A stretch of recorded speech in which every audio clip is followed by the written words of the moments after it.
ನೋಡಿ ನೀವು ಈ ದೇವಿ ಬಗ್ಗೆ ನಾವು ಅನಾವರಣ ಮಾಡಬೇಕು, ಜಗತ್ತಿಗೆ ತಿಳಿಸಬೇಕು, ಪ್ರಪಂಚಕ್ಕೆ ಇಲ್ಲಿನ ವಿಶೇಷತೆನ ನಾವು ಸಾರಬೇಕು ಅನ್ನೋ ಉದ್ದೇಶದಿಂದ ನೀವು ಅಲ್ಲಿಂದ ಬಂದಿದ್ದೀರಾ. ನಿಮಗೂ ದೇವರು ಈ ತಾಯಿ ಆರೋಗ್ಯ ಬಗ್ಗೆ ಕೊಟ್ಟಿರೋದಕ್ಕೆ, ಕೈ ಕಾಲು ಗಟ್ಟಿ ಇರೋದಕ್ಕೆ ನೀವು ಇಲ್ಲಿ ಬರಕ್ ಸಾಧ್ಯವಾಗಿರೋದು. ಇಲ್ಲ ಅಂತ ಅಂದಿದ್ರೆ ನೀವೆಲ್ಲಿ ಬರ್ತಿದ್ರಿ? ಇಲ್ಲಿ ಇದೆ ವರ್ಲ್ಡ್ ಅಲ್ಲಿ ಟಾಲೆಸ್ಟ್ ಮೂರ್ತಿ ಅಂತ. ಸೊ ಈಗ ಗೊತ್ತಾದ್ಮೇಲೆ ಆಮೇಲೆ ಒಂದು ಹಂಗೆ ಸಾಯಂಕಾಲ ಬಂದ್ಬಿಟ್ವಿ. ಲಾಸ್ಟ್ ಟೈಮ್ ಇದು ಸೆಕೆಂಡ್ ಟೈಮ್ ಬರೋದು. ಈ ಕ್ಷೇತ್ರದಲ್ಲಿ 3 ಪದ್ಧತಿಗಳಿವೆ. ಒಂದು, ಕ್ಷೇತ್ರಕ್ಕೆ ಬಂದಂತ ಭಕ್ತಾದಿಗಳು ತಮ್ಮ ವಾಹನದಲ್ಲಿ ಬಂದ್ರೆ ಯಾವುದೇ ರೀತಿಯಾದಂಥ ಕ್ಷೇತ್ರದ ವತಿಯಿಂದ ಪಾರ್ಕಿಂಗ್ ಇಲ್ಲ, ಪಾರ್ಕಿಂಗ್ ಹಣ ಕಟ್ಟುವಂತ ಅವಶ್ಯಕತೆ ಇಲ್ಲ. ಮತ್ತೆ ಅವರು ಮಾಡ್ಕೊಂಡಿರೋರು ಅವ್ರು ಸ್ವಯಂ ಪ್ರೇರಿತ ಜಾಗದಲ್ಲಿ ಮಾಡ್ಕೊಂಡಿರೋಂಥದ್ದು. ಎರಡನೇದು, ಕ್ಷೇತ್ರಕ್ಕೆ ಬಂದಾಗ ಹಣ ಕಟ್ಟಿ ಯಾವುದೇ ದೇವಿ ದರ್ಶನ ಮಾಡುವಂತ ಅವಶ್ಯಕತೆ ಇಲ್ಲ. ಅಂದ್ರೆ VIP ಆಗಿ ಹೋಗಿ ನಾನು ಹಣ ಕೊಟ್ಬಿಟ್ಟು ನಾನು ದರ್ಶನ ಮಾಡ್ತೀನಿ ಅನ್ನೋ ವ್ಯವಸ್ಥೆ ಇರಲ್ಲ. ಮೂರನೇದು, ದಾಸೋಹಕ್ಕೆ ಯಾವುದೇ ರೀತಿಯಾದಂಥ ಸಮಯ ಸಂದರ್ಭ ಇರೋದಿಲ್ಲ. ಈ 3 ಈ ಕ್ಷೇತ್ರದ ನಿಬಂಧನೆ. ಅದ್ರೊಳಗೆ ನೀವು ಕೇಳಿದಂಥ ಒಂದು ಪ್ರಶ್ನೆಗೆ ಏನಪ್ಪಾ ಅಂತಂದ್ರೆ, ಯಾವುದೇ ರೀತಿಯಾದಂಥ ದೇವಿ ದರ್ಶನ ಮಾಡಕ್ ಬಂದ್ರೆ ಎಲ್ರಿಗೂ ಒಂದೇ ಸರಿ ಸಮಾನ ಅಂತ ನಾವು ಮಾಡಲಿಕ್ಕೆ ವ್ಯವಸ್ಥೆ ಮಾಡಿರೋಂಥ ಒಂದು ಸಂದರ್ಭ. ಹಣ ಕೊಟ್ರೆ ಮುಂದೆ ಹೋಗ್ಬೋದು, ಕೊಡದೇ ಹಿಂದೆ ಬಿಡ್ತಾರೆ ಅನ್ನೋ ಸಂದರ್ಭ ಈ ಕ್ಷೇತ್ರದಲ್ಲಿ ಯಾವುದೇ ರೀತಿಯಾದಂತ ಇಲ್ಲ. ಇದು ತಮ್ಮ ಹೆಸರು ಸರ್? ಹೆಸರು ಶಿವಕುಮಾರ್ ಅಂತ. ತಾವು ಎಲ್ಲಿಂದ ಬಂದಿರೋದು ಸರ್? ಆಕ್ಚುಲಿ ನಮ್ ನೇಟಿವ್ ಬಂದ್ಬಿಟ್ಟು ಬೀದರ್. ನಾವು ಬೆಂಗಳೂರಲ್ಲೇ ಸಾಫ್ಟ್ವೇರ್ ಇಂಜಿನಿಯರ್ ಆಗಿದ್ದೀವಿ.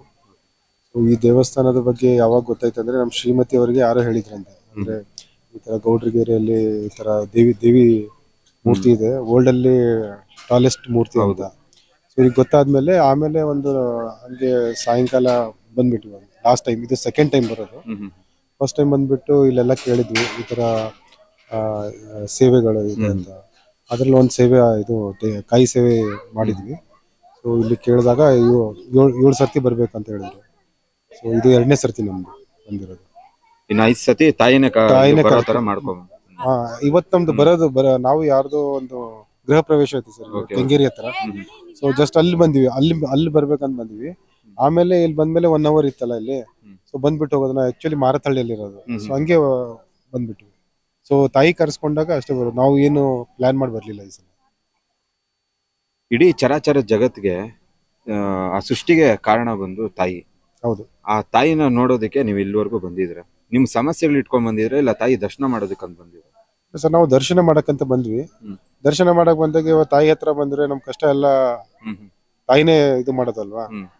ಸೊ ಆ ತರ ಬಂದ್ವಿ. ತಾಯಿ ಹತ್ರ ನೋಡ್ಬೇಕಂತ ಬಂದ್ವಿ. ಇವಾಗ ನಮ್ ತಾಯಿ ನಮಗ್ ನೋಡಿದ್ರೆ ನಾವು ಕಷ್ಟದಲ್ಲಿದ್ದೇವೆ ಸುಖದಲ್ಲಿದ್ದೇವೆ ಅವ್ರಿಗೆ ಗೊತ್ತೇ ಆಗುತ್ತೆ ಅಲ್ವಾ. ಸೊ ಆಟೋಮೆಟಿಕ್ ಆಗಿ ನಮ್ದು ಏನ ಕಷ್ಟ ಸುಖ ಎಲ್ಲ ಇದ್ರೆ ಪರಿಹಾರ ಆಗುತ್ತೆ ಅಂತ. ರಂಗಸ್ವಾಮಿ, ಎಷ್ಟೇ ರಂಗಸ್ವಾಮಿ ಅಂತ. ಎಲ್ಲಿಂದ ಬಂದಿದ್ರಣ್ಣ ನೀವು? ಕುಣಿಗಲ್ಲಿಂದ. ಈ ಕ್ಷೇತ್ರದ ಬಗ್ಗೆ ನಿಮ್ಗೆ ಹೇಗ್ ಗೊತ್ತಾಯ್ತು ಸರ್? ಹಿಂಗೆ ಇದು ಪೇಪರ್ ಅಲ್ಲಿ ಎಲ್ಲ ನೋಡಿದ್ದೆ, ಫೇಸ್ಬುಕ್ ಅಲ್ಲೆಲ್ಲ ಅದ್ರ ಬಗ್ಗೆ ಆಗ್ತಾ ಇದ್ರು. ಇಲ್ಲಿವರೆಗೂ ನಮ್ಗೇನು ಗೊತ್ತಿರ್ಲಿಲ್ಲ. ನಮ್ ತಂಗಿಯವರು ಹೋಗ್ಬೇಕು ಅಂತ ಇದ್ರು. ಅದಕ್ಕೆ ನಾನೇನ್ ಮಾಡಿದೆ, ನಾನು ಬರ್ತೀನಿ ನೋಡ್ಬೇಕಾಗಿತ್ತು ಅಂತ ಹೇಳ್ದೆ. ಇಲ್ಲಿವರೆಗೂ ನೋಡಿಲ್ಲ, ನೋಡ್ಬೇಕು ಅಂತ. ಅದಕ್ಕೆ ಇವತ್ತೇ ಫಸ್ಟ್ ನಾವು ಬಂದಿರೋದು ಇಲ್ಲಿಗೆ. ಮೊದಲನೇ ಬಾರಿಗೆ ಬಂದಿದ್ದೀವಿ. ಮೊದಲನೇ ದರ್ಶನ ಮಾಡ್ಕೊಂಡ್ರ?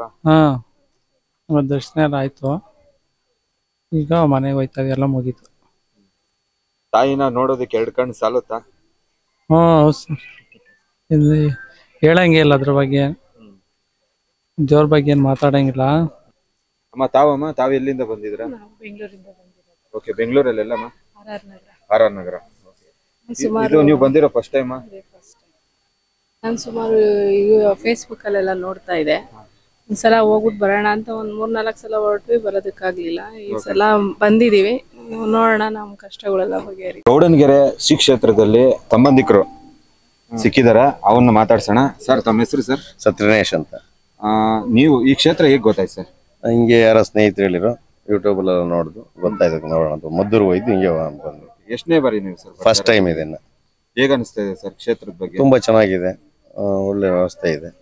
ನೋಡೋಣ ಇನ್ನೊಂದ್ಸಲ ಬಂದ್ರೆ. ತಾಯಿ ದರ್ಶನ ಆಯ್ತಾ ಸರ್? ಆಯ್ತು ಸರ್. ತಾವು ಸರ್? ಸರ್ ನಮ್ಮ ಹೆಸರು ಮಂಜುನಾಥ್ ಅಂತ ಹೇಳಿ. ನಾವು ಹಿಂಗೆ ಹಲವಾರು ಸ್ನೇಹಿತರುಗಳು ಈ ದೇವಸ್ಥಾನದ ಬಗ್ಗೆ, ಇಲ್ಲಿ ವಿಶೇಷತೆ ಬಗ್ಗೆ, ಇಲ್ಲಿನ ಆಗಿರ್ತಕ್ಕಂಥ ಅನುಕೂಲಗಳ ಬಗ್ಗೆ ಎಲ್ಲ ವಿವರಣೆಯಾಗಿ ಹೇಳಿದ್ರು. ನಾವು ಸುಮಾರು ಸರಿ ಟ್ರೈ ಮಾಡ್ತಿದ್ವಿ ಹೋಗೋಣ ಅಂತ ಹೇಳಿ, ಕಾಲಾವಕಾಶಗಳು ಇಲ್ದಲೇ ಇರೋದ್ರಿಂದ ಬರಕ್ ಆಗಿರ್ಲಿಲ್ಲ. ಈಗ ಯಾವ್ದೋ ಕಾರ್ಯನಿಮಿತ್ತ ಬಂದಿದ್ವಿ, ಹಂಗಾಗಿ ತಾಯಿ ದರ್ಶನ ಮಾಡ್ಲೇಬೇಕು ಅಂತ ಹೇಳಿ ಜ್ಞಾಪಕಾರ್ಥವಾಗಿ ಬಂದ್ವಿ. ಬಂದು ಅಮ್ಮನವ್ರ ದರ್ಶನನೂ ಕೂಡ ಆಯ್ತು. ನಾವು ನಮ್ಮ ಕಷ್ಟ ಕಾರ್ಪಣ್ಯಗಳನ್ನ ದೇವರ ಹತ್ರ ಬೇಡ್ಕೊಂಡ್ವಿ. ಇಲ್ಲಿಂದ ನಮ್ಗೆ 100ಕ್ಕೆ 100 ನಮ್ಮ ಕಷ್ಟಗಳು ಬಗೆಹರಿತವೆ ಅನ್ನೋ ಒಂದು ದೃಢವಾದ ನಂಬಿಕೆ ಸಂಕಲ್ಪದ ಜೊತೆ ಈ ದೇವಸ್ಥಾನದಿಂದ ನಾವು ಹೊರಡ್ತಾ ಇದ್ದೀವಿ. ತಾಯಿ ಆಶೀರ್ವಾದ ನಮಗೆ ಹಾಗೂ ಈ ನಾಡಿನ ಜನತೆಗೆ ಸದಾ ಇರಲಿ ಅನ್ನೋ ಒಂದು ನಮ್ಮ ದೇಶ ಮತ್ತೆ ನಮ್ಮ ಮನವಿ ತಾಯಿ ಬಗ್ಗೆ. ಸಾಧಾರಣವಾಗಿ ನಾವು ದೇವಸ್ಥಾನಗಳಿಗೆ ಬಂದಾಗ ನಾವು ಕೇಳ್ಕೊಳ್ಳೋದೇನು ಅಂದ್ರೆ ನಾನ್ ಚೆನ್ನಾಗಿರ್ಬೇಕು, ನಮ್ಮ ಮನೇಲಿ ಇರೋದು ಚೆನ್ನಾಗಿರ್ಬೇಕು. ಆದ್ರೆ ನೀವು ಕೇಳ್ತಾ ಇರೋದು ಈ ನಾಡು ಚೆನ್ನಾಗಿರ್ಬೇಕು. ಹೌದು ಸರ್, ಈಗ ನಾನು ಒಬ್ಬ ಚೆನ್ನಾಗಿದ್ರೆ ಯಾವ್ದು ಆರೋಗ್ಯ, ಈಗ ನನ್ಗೆ ಒಬ್ನಿಗೆ ಆರೋಗ್ಯ ಇದ್ದು ಬೇರೆಯವ್ರಿಗೆ ಆರೋಗ್ಯ ಇಲ್ಲ ಅಂತಂದ್ರೂ ಸಂಬಂಧ ಇಲ್ಲ. ಈಗ ನೋಡಿ ನಾವ್ ಇಲ್ಲಿ ಬರ್ತೀವಿ, ನಮ್ಗೆ ಆಗ್ಲಿ ಇಲ್ಲಿ ದೇವಿಗಾಗ್ಲಿ ಅನ್ನದಾಸೋಹ ಮಾಡೋರ್ಗಾಗಿ ಯಾವುದೇ ಅವಿನಾಭಾವ ಸಂಬಂಧ ಇಲ್ಲ. ನಾವು ಬರ್ತೀವಿ, ನಮಗೆ ನಾವು ಅವ್ರಿಗೆ ಊಟ ಬಡಿಸ್ಬೇಕು, ಅವ್ರಿಗೆ ನಾವು ಅನ್ನ ಸಂತರ್ಪಣೆ ಮಾಡಿ ತೃಪ್ತಿ ಪಡಿಸ್ಬೇಕು ಅಂತ ಹೇಳಿ ನಾವು ಇಲ್ಲಿ ಬಂದು ತಾಯಿ ದರ್ಶನ ಮಾಡಿ ಇಲ್ಲಿನ ಪ್ರಸಾದವನ್ನು ಸ್ವೀಕರಿಸಿ ನಾವು ಇಲ್ಲಿಂದ ಖುಷಿಯಿಂದ ಹೋಗ್ತೀವಿ. ಯಾವುದೇ ಸಂಬಂಧ ಇರಲ್ಲ. ಈಗ ಅವ್ರ ಆರೋಗ್ಯವಾಗಿದ್ರೆ ನಮ್ಗೆ ಈ ವ್ಯವಸ್ಥೆ ಸಿಗೋದು. ಈಗ ನೋಡಿ, ನೀವು ಈ ದೇವಿ ಬಗ್ಗೆ ನಾವು ಅನಾವರಣ ಮಾಡಬೇಕು, ಜಗತ್ತಿಗೆ ತಿಳಿಸ್ಬೇಕು, ಪ್ರಪಂಚಕ್ಕೆ ಇಲ್ಲಿನ ವಿಶೇಷತೆನ ನಾವು ಸಾರಬೇಕು ಅನ್ನೋ ಉದ್ದೇಶದಿಂದ ನೀವು ಅಲ್ಲಿಂದ ಬಂದಿದ್ದೀರಾ. ನಿಮ್ಗೂ ದೇವರು ಈ ತಾಯಿ ಆರೋಗ್ಯ ಬಗ್ಗೆ ಕೊಟ್ಟಿರೋದಕ್ಕೆ, ಕೈ ಕಾಲು ಗಟ್ಟಿ ಇರೋದಕ್ಕೆ ನೀವು ಇಲ್ಲಿ ಬರಕ್ ಸಾಧ್ಯವಾಗಿರೋದು. ಇಲ್ಲ ಅಂತಂದಿದ್ರೆ ನೀವೆಲ್ಲಿ ಬರ್ತಿದ್ರಿ? ಇಲ್ಲಿ ಆಗ್ತಾ ಇರ್ಲಿಲ್ಲ. ಹಂಗೆ ನಮ್ ಜೊತೆ ಈ ನಾಡು ಕೂಡ ಸಮೃದ್ಧಿಯಾಗಿ ಬೆಳಿಬೇಕು, ರೈತರು ಒಳ್ಳೊಳ್ಳೆ ಬೆಳೆಗಳನ್ನ ಬೆಳಿಬೇಕು, ನಾಡು ಪ್ರತಿ ಜಗತ್ತಿನ ಜನ ಜೀವ ಜಂತು ಕಟ್ಟ ಕಡೆಯ ವ್ಯಕ್ತಿನೂ ಕೂಡ ಸಮೃದ್ಧವಾಗಿರ್ಬೇಕು. ಅವತ್ತು ಮಾತ್ರ ನಾವು ಒಳ್ಳೆ ರಾಜ್ಯವನ್ನ, ಒಳ್ಳೆ ದೇಶವನ್ನ ಕಟ್ಟಕ್ ಸಾಧ್ಯವಾಗೋದು. ನಿಮ್ಮಂತ ಯೋಚನೆ ಇರೋರು ಕರ್ನಾಟಕದಲ್ಲಿ ತುಂಬಾ ಜನ ಇರ್ಬೇಕು. ಇದಾರೆ ಸರ್, ಎಲ್ಲರೂ ಇದಾರೆ. ಕೆಲವೊಬ್ಬರಿಗೆ ಹೇಳ್ಲಿಕ್ ಬರೋದಿಲ್ಲ, ಕೆಲವೊಬ್ಬರಿಗೆ ಹೇಳಿದ್ರೆ ಏನ್ ಅನ್ಸುತ್ತೋ ಅನ್ನೋ ಫೀಲಿಂಗ್ಸ್. ಎಲ್ಲರ ಭಾವನೆನೂ ಒಂದೇ ತರ ಇರುತ್ತೆ, ಒಳ್ಳೆ ರೀತಿನೇ ಇರುತ್ತೆ. ವ್ಯಕ್ತಪಡಿಸೋ ರೀತಿ ಸರಿ ಇರಲ್ಲ, ಕೆಲವರಿಗೆ ವ್ಯಕ್ತಪಡಿಸೋ ರೀತಿ ಗೊತ್ತಿರಲ್ಲ. ಈಗ ನಿಮ್ಗೂ ಒಳ್ಳೇದಿದೆ, ಈಗ ಯಾರಾದ್ರೂ ಒಬ್ರು ಕುಂಟ ಸಿಕ್ಕಿದ್ರೆ ಸಹಾಯ ಮಾಡ್ಬೇಕು ಅನ್ನೋ ಭಾವನೆ ನಿಮಗೆ ತುಂಬಾ ಇರುತ್ತೆ. 4 ಜನ ನೋಡಿದ್ರೆ ಏನ್ ಅನ್ಕೊಂತಾರೋ ಅನ್ನೋ ಒಂದು ಒಬ್ನಿಗೆ ಭಾವನೆ, ಒಬ್ಬ ಬಿಡು ಬಿಡು ಅನ್ನೋ ಭಾವನೆ. ಹಿಂಗೆ ಎಲ್ಲರಿಗೂ ಒಳ್ಳೇದ್ ಮಾಡ್ಬೇಕು ಅನ್ನೋ ಭಾವನೆ ಇರುತ್ತೆ. ಕೆಲವರಿಗೆ ಶಕ್ತಿ ಸಾಮರ್ಥ್ಯ ಕಡಿಮೆ ಇರುತ್ತೆ. ಈಗ ನಾನು 50 ರೂಪಾಯಿ ಇಟ್ಕೊಂಡು ಇಲ್ಲಿಗೆ ಬಂದಿರ್ತೀನಿ ಅಂತಂದ್ರೆ ಅವ್ನಿಗೆ 50 ರೂಪಾಯಿ ಕೊಟ್ರೆ ನಾನು ಹೋಗ್ಲಿಕ್ಕೆ ನನಗೆ ಸಮಸ್ಯೆ ಇರ್ತದೆ. ಹಂಗೆ ಈ ತಾಯಿ ಎಲ್ಲರಿಗೂ ಆಶೀರ್ವಾದ ಮಾಡಿ, ಎಲ್ಲರಿಗೂ ಆರೋಗ್ಯ ಭಾಗ್ಯ ಕೊಟ್ಟು, ಎಲ್ಲರನ್ನು ಸಮೃದ್ಧಿಯಾಗಿ ಎಲ್ಲಾ ರೀತಿಯಿಂದಲೂ ತಾಯಿ ಎಲ್ಲರನ್ನು ಚೆನ್ನಾಗಿ ನಡೆಸ್ಕೊಂಡು ಹೋಗ್ಲಿ ಅನ್ನೋದೇ ನಮ್ಮ ಮನವಿ. ನೀವು ಎಲ್ಲರ ಬಗ್ಗೆ ಯೋಚನೆ ಮಾಡ್ತಾ ಇದಾರೆ ಅಂದ್ರೆ ನಿಮ್ ಬಗ್ಗೆ ತಾಯಿ ಮಾಡ್ತಾರೆ. ಖಂಡಿತವಾಗ್ಲು ಆಶೀರ್ವಾದ ನಮಗೆ ತಾಯಿ ಯಾವಾಗೂ ನಮ್ಮ ಮೇಲೆ ಇಡ್ಲಿ ಅನ್ನೋದೇ ನಮ್ಮ ನಂಬಿಕೆ.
ಚಾಮುಂಡೇಶ್ವರಿಯ ಪಾದಾರ್ತಿ ಗೋವಿಂದ ಗೋವಿಂದ ವೀರಾಂಜನೇಯನ ಪಾದಾರ್ತಿ ಗೋವಿಂದ ಗೋವಿಂದ ಪಾದಾರ್ತಿ ಗೋವಿಂದ ಗೋವಿಂದ ಗೋವಿಂದ ವಿಷ್ಣಾತ್ಮನ ಕುಟು ಕಾಪಾಡ ಗೋವಿಂದ ಗೋವಿಂದ ನಮಸ್ಕಾರ ದೀಪತೆ ಹರ ಹರ ಮಹಾದೇವ ಶಂಭೋ ಶಂಕರ.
Finish.